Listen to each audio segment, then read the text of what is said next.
Вас вітає інформаційна служба телеканалу МКТБ. Я Олеся Ушакова. У ефірі новини час місцевий і головне сьогодні. Лаборатория, где проводятся тесты на COVID-19, отчинилась у Молодежне. Доследования ведутся на базе Минской областной станции переливания крови. Навучание новыми методами. У Молодежне открылся районный мини-центр бяспеки.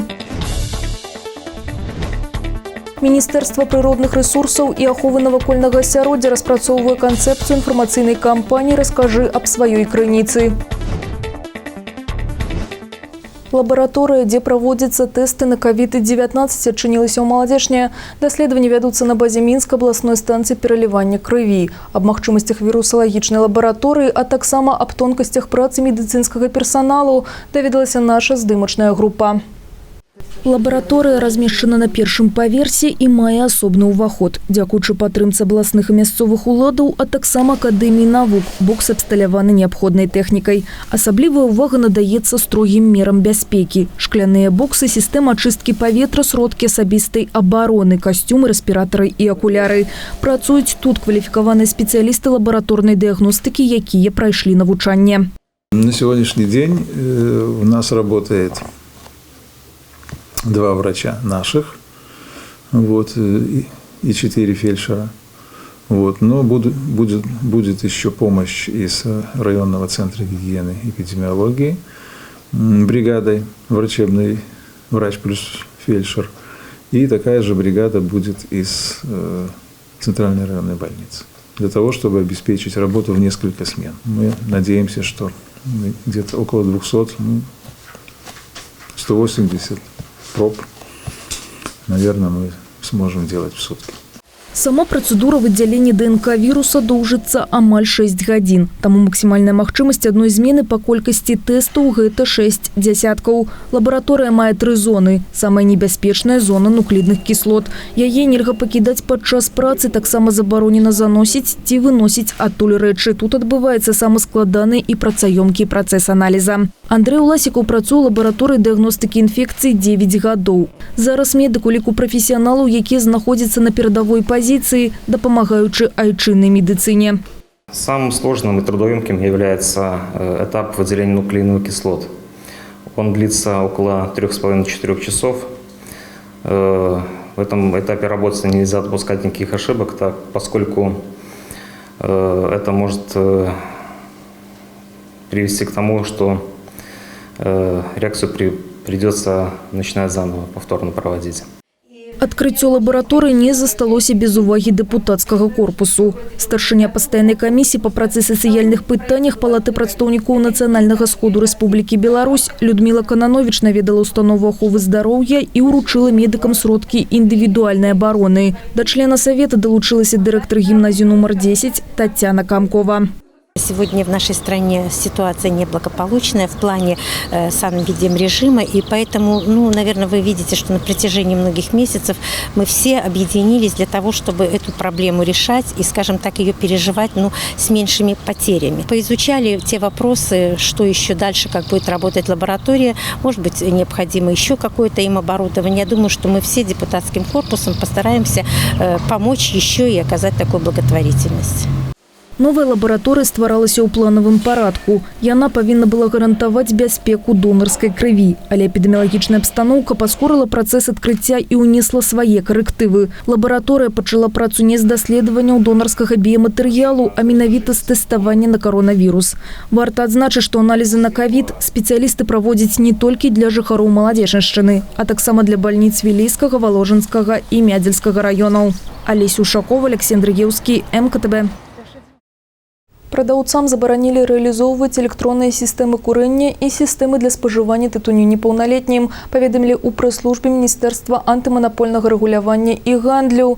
За парушэнне забароны пагражае штраф ад 20 да 50 базавых велічынь, а гэта да 1350 рублёў. У студзені 2019 года прэзідэнт падпісаў дэкрэт нумар 2, якім зрабіў больш жорсткім антытутунёвае заканадаўства.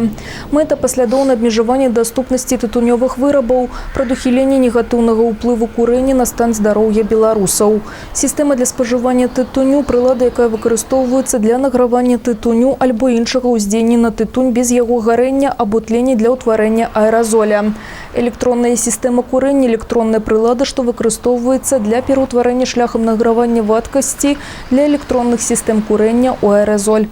Грэчка ў Беларусі пасеяна амаль на 23 тысячах гектараў. Па аператыўнай інфармацыі Міністэрства сельскай гаспадаркі і харчавання, гэта 99,7 запланаваных плошчаў. Па дадзеных на 25 мая травы першага укосу скошаны на 4% запланаваных плошчаў. Актыўна ідзе нарыхтоўка сена, сенажу, сіласу. Усяго ў гэтым годзе плануецца атрымаць крыху больш за 9 мільёнаў тонн кармавых адзінак травяных кармоў.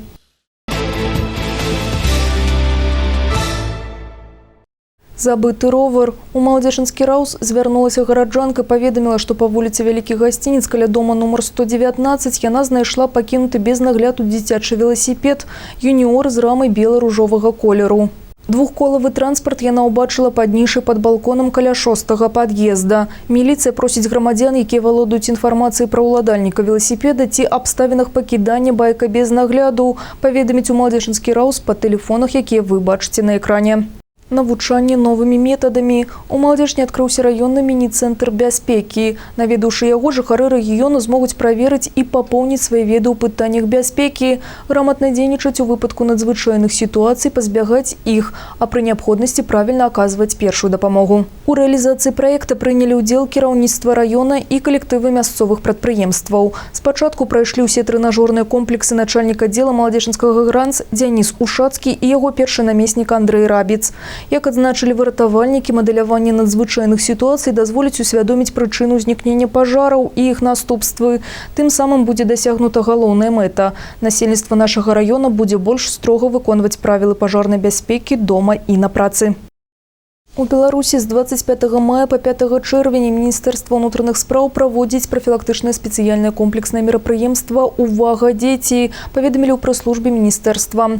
У дні акцыі міліцыя, педагогі і бацькі аб'яднаюць свае намаганні для бяспекі дзяцей. Асаблівая ўвага будзе засяроджана на правядзенні прафілактычнай работы з бацькамі.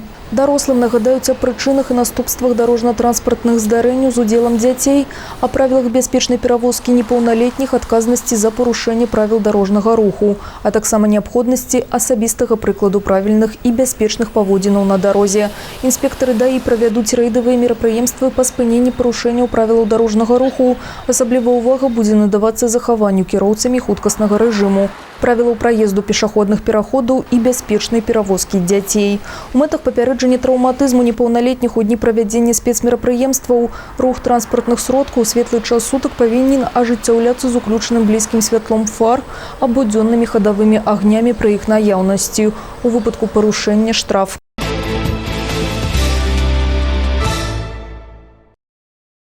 Міністэрства прыродных рэсурсаў і аховы навакольнага асяроддзя распрацоўвае канцэпцыю інфармацыйнай кампаніі «Раскажы аб сваёй крыніцы». Яе плануецца запусціць да 5 чэрвеня. Мэта кампаніі – добраўпарадкаванне крыніц, наведванне крыніц на ахоўных прыродных тэрыторыях з прыцягненнем грамадскасці, у тым ліку дзяцей і моладзі. Да абследавання крыніц можа далучыцца кожны жадаючы. Вынікі экалагічнай кампаніі плануюць падвесці ў кастрычніку-лістападзе гэтага года пры правядзенні 6-га міжнароднага воднага форуму «Крыніцы Беларусі».